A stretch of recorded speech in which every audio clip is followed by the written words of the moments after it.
Welcome to another episode of Band Director Bootcamp, the podcast with productivity and wellness tips for busy band directors. I'm your host, Lesley Moffat, and I'm really grateful to be sharing this platform with you. As busy band directors, we know you don't have time for watching lots of lengthy professional development webinars, so we share 20-minute tidbits with takeaways you can use to support you with professional longevity and a healthier life. And today, I've got somebody here who's going to give you some really specific help with this. I've got Elizabeth Weismehl with me, and she's going to talk about 3 things that she has done that have brought her a more vibrant, purposeful, and fulfilling life. The things that she's done that have improved her physical and mental well-being and increased her productivity and problem-solving skills. That's what this podcast is all about. Elizabeth, this is right up your alley. Thanks for joining us today. Thank you so much, Lesley. I'm really excited to be here, and I'm proud to be a part of the tremendous work that you're doing in the field of music education. Oh. Well, Elizabeth comes to us. She's taught in Texas before, and she's taught at all levels. But for the last 15 years, she's been the elementary music and choir teacher in Glenville, Illinois.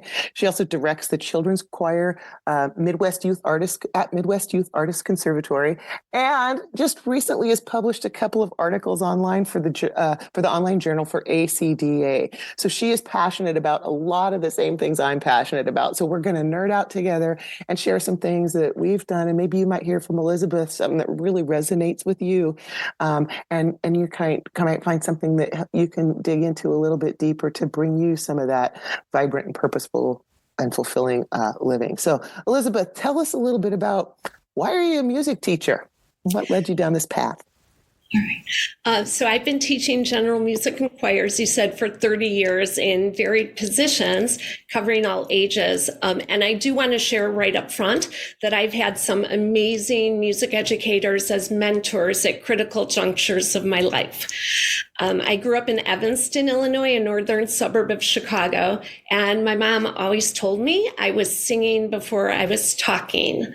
When I started at my current job 15 years ago, someone mentioned that they babysat for me, and the only thing they remembered was that at bedtime, my sisters would complain because they could not sleep because apparently I was singing. When I was 10, I was in the Sound of Music at Evanston Township High School, and I knew I had found my community. The music director, Milner Seifert, would eventually be my high school choir director, and I could not wait for rehearsals. In 2004, I'd been teaching in Wisconsin, and I needed a change, and I was invited to do an internship with the Toronto Children's Chorus in Ontario under the direction of founder, conductor, laureate Jean Ashworth Bartle, and the year was life-changing, and I honed my skills for working with younger singers, and I know that I got my current job because of that internship. During the pandemic, I was unsure of how I would teach music and choir remotely. And in the summer of 2020, I took a class on mindfulness with Dr. Matthew Rao, who has been a guest on your podcast. I did not know what mindfulness was or how it might impact me, but the course description sounded intriguing. And what I learned from Matthew changed my life on many levels. And as I began incorporating what I was learning, I noticed a shift in myself and my students, and I took 2 more classes with Matthew so I could dive further into the subject. So yeah, right at my alley. Matthew and I go way back, and I remember as he was doing his stuff, it all works together. And we just talk about pretty much the same thing, but in different ways. Sort of like when we have our music ensembles and we teach them, and then we go to a festival and they hear the same things, but from different people. And so we're all like that, right? It's interesting what you talk about is you got yourself kind of together first, and then you saw the payout in your classroom. And my publisher has said a million times, my first book is about getting your own shit together, and the second book is how do you get your shit together in your classroom? Because our personalities and everything it does bleed into what we do there, and it can do it in a really positive or a not so healthy way. So let's talk about the ways that it can do it in a positive way, and why did you even start to look into this? So I started looking into it because I was at a loss for what teaching remotely was going to look like. And I had actually considered leaving the profession. I've been teaching for a long time, but I had no technological background. And the thought of teaching for a year or longer without being in the room with children and students was overwhelming. And so I was looking through a course catalog. I saw this course being offered by Matthew. I had no idea how it would impact me, but it looked interesting. And while other teachers were taking a break because that spring of 2020 was so intense, I decided I either need to take some classes to help me be an effective teacher, or I need to get out. Yeah, I think a lot of us had that little come to Jesus talk with ourselves during that, because, yeah, that was horrible as a music educator. And then, just what it did for everybody, and the whole, hey, do everything you're supposed to. And then the rug's ripped out from you anyway. And it's hard to build everything back. And it was hard. So what are some things then that you started doing as you worked through Matthew's courses and started applying those things? I know there are 3 things that really had some impact. And can you talk about those 3 things and maybe give us some examples of how you incorporate them in your day so that we really can connect? Absolutely. So breathing and gratitude and joy. And for me, this really starts with my morning routine. I discovered years ago that I am not a nighttime person. I would struggle to get things done like chores, and I just couldn't do it. So eventually I shifted to morning. And so I do get up extraordinarily early by some people's standards, but it's the best time of day for me. I'm up between 4 and 4:30 in the morning. Me too. I love it. It's a great time of day. And nobody bugs you. No one bugs you. Nobody wants to do a meeting at that time. No 504 meetings, no IEPs. Exactly. Yeah. It's the best. Yeah. But I do have to confess that even though I am a morning person, and I can't believe I'm sharing this, but before I met Matthew, when my alarm went off, I would literally yell at my alarm, I'm up, I'll get up.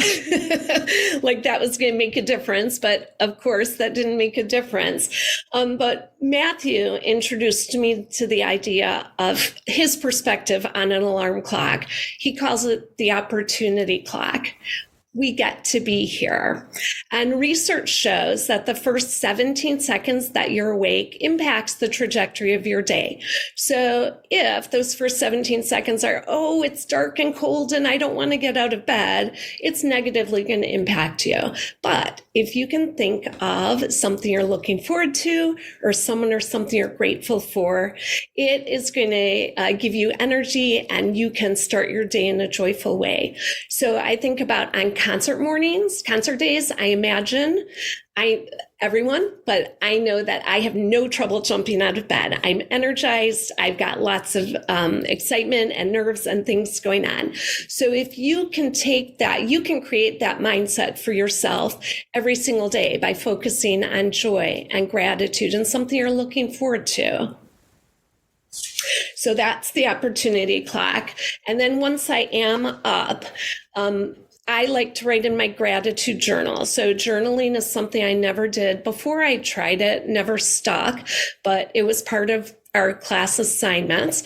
We were expected to journal. And I'm sure there's some people who can journal in the evening, reflect on your gratitudes in the evening. But as I said, that's not a good time for me. So first thing I do after I'm up is I reflect on my gratitudes from the day before and I write them in my journal. Journaling is such an important thing because that physical process of writing things is like taking it out of that in your head where it's not so solid, and you literally put it, into writing, and then you see it, and it does matter. It's more than just keeping a checklist in your head. I'm going to make a shameless plug because I have a new journal that's just come out, and I call it Preludes and Codas, and it's including all the things you're talking about. It's a morning reflection and an evening reflection, less than 5 minutes each, but that kind of thing, starting with what are you grateful for today? How do you want to feel, and that kind of stuff. Because those are the things like you've been doing, where when I take those few minutes intentionally, my whole day is different. And when every day is different, your life changes. Absolutely. It's amazing. And I that's why I'm so happy you're talking about this, because people can't hear enough. So tell us some more. You got some great stuff going on. That's so beautiful. And I do think about my gratitudes at night. I just don't write them down. I might just reflect on them. And then I take time to purposely write them down. And initially, I do know that you're supposed to write down 3 things you're grateful for, but I found there are some days where I can't stop. My journal is really full, and I do my best to try and think of gratitudes that are different each day.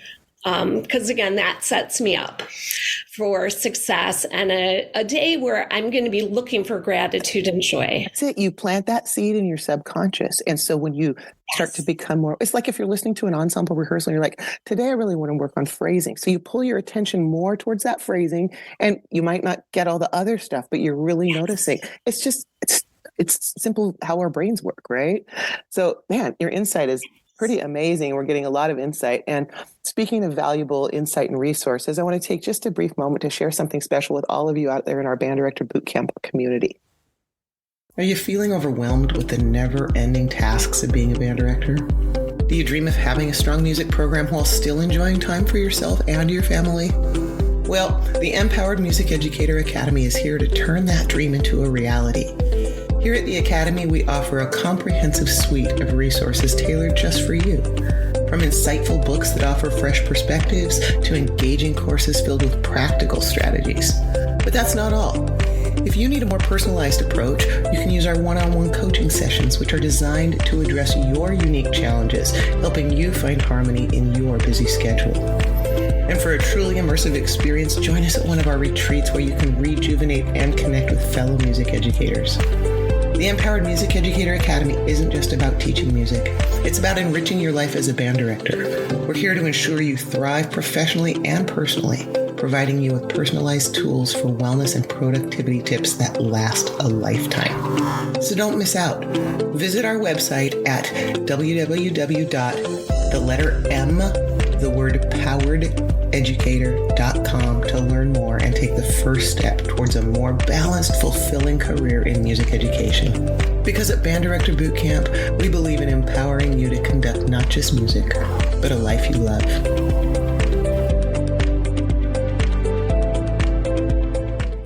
And we are back with Elizabeth Weismehl, and she has talked to us about some pretty powerful tools she has used in her own life. Nothing earth-shattering. She didn't spend tens of thousands of dollars for this or anything.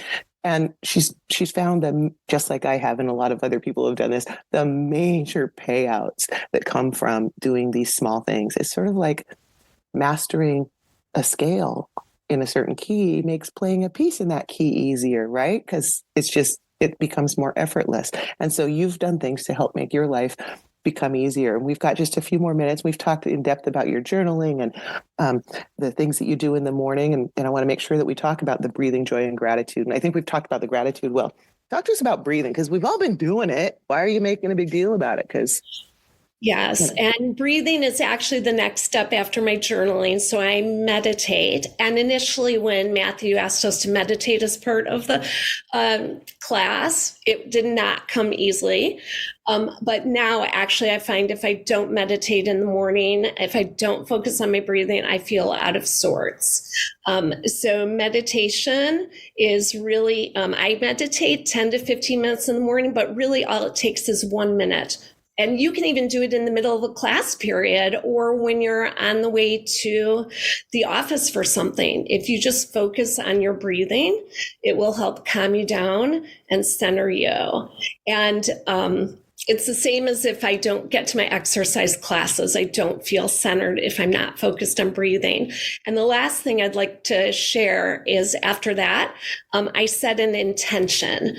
And setting an intention is what you want to focus on for the day. So this goes back to joy and gratitude. So most days, my intention is about finding joy and gratitude. But I wanted to share and be a little vulnerable that today, the intention I set was actually to be brave, because this is a new experience for me. And thank you, Lesley, for putting me at ease. And this is just such a joyful experience for me. And then after I set my intention, last thing I do is a short reading or reflection, like Jon Kabat-Zinn or Sharon Salzberg or Thich Nhat Hanh, because that sets me up for my day where I can go out and again, bring this into the classroom. Yeah. Are you finding that your classroom atmosphere changes when you're more centered and grounded? We do. You can't see your guys, but our head's up and down with a yes, for sure. Well, and I'm even thinking like yesterday, for whatever reason, I was really struggling. I had done all the things I'm used to doing, but I didn't feel like I was being as effective. And you could see it in the classes. And I do have to share that there was one time last year where a colleague came and watched me teach for the first time. And at the end, she said, that was like a yoga class. The students don't come into my room like that. And it's not always a yoga class. After we focus on, we start with gratitude breathing or mindful breathing, and then it becomes more chaotic. But it's really special because the kids do know how to come into the room. They know we're going to focus on breathing. And I believe that they appreciate that time. Oh, 100%. I don't know if you know, I do. First 4 minutes of my class every day is that. And I play 528 hertz behind it. It's that vibration to get everybody's body, because we're 98% water or whatever, right? So that vibration, when the whole room calms down, it is and every hour on the hour, I'm getting to sit and just chill with my kids. It gets silent. They look like little rag dolls. It's amazing. Admin comes in and they'll come in sometimes and can I just be here for the few minutes? Yep. Yeah. And it does wonders for them. Their ability to do everything from music production, can breathe easier, that's less inhibited, but also we've reset their central nervous systems.